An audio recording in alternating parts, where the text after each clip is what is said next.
On the decision is our Amna Nawaz. So, Amna, fill us in on what we know about this decision.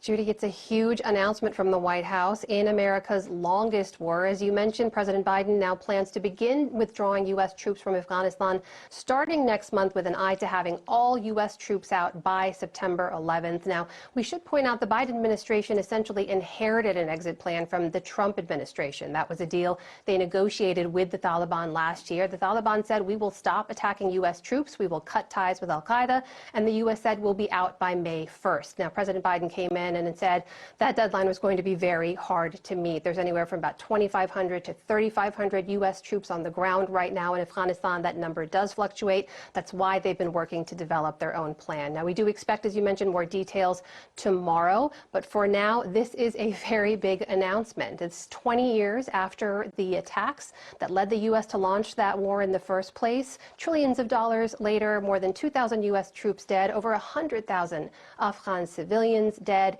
And Judy, now we know that the U.S. says they'll be done fighting this fall.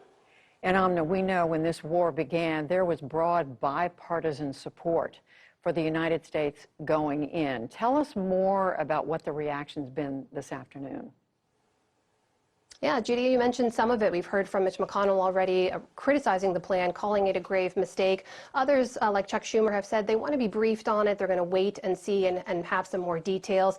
But some, like Senator Tim Kaine, have basically said, we support this plan because it's time. It's been long enough, and it's time for the U.S. to leave. And a White House senior official who briefed some reporters today made basically the same argument. They said the mission in Afghanistan was twofold. One, deliver justice for 9/11, and two, disrupt the terror networks there. And Osama bin Laden is dead, and the al-Qaeda threat and the threat to the U.S. is largely gone. But we should point out the threat has not gone away. When you look at the Taliban today, they are stronger than ever. They have been resurgent since the drawdown of peak U.S. forces in 2011.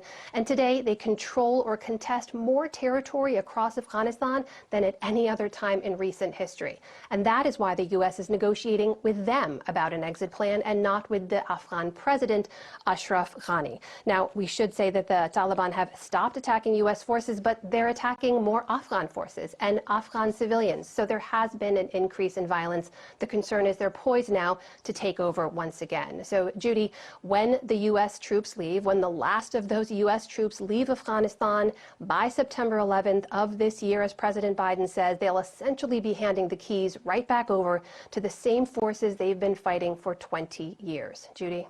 A lot of concern. We'll be watching for the president's announcement tomorrow, and then, of course, watching to see what happens between now and September and after. Amna, thank you very much. Thanks, Judy.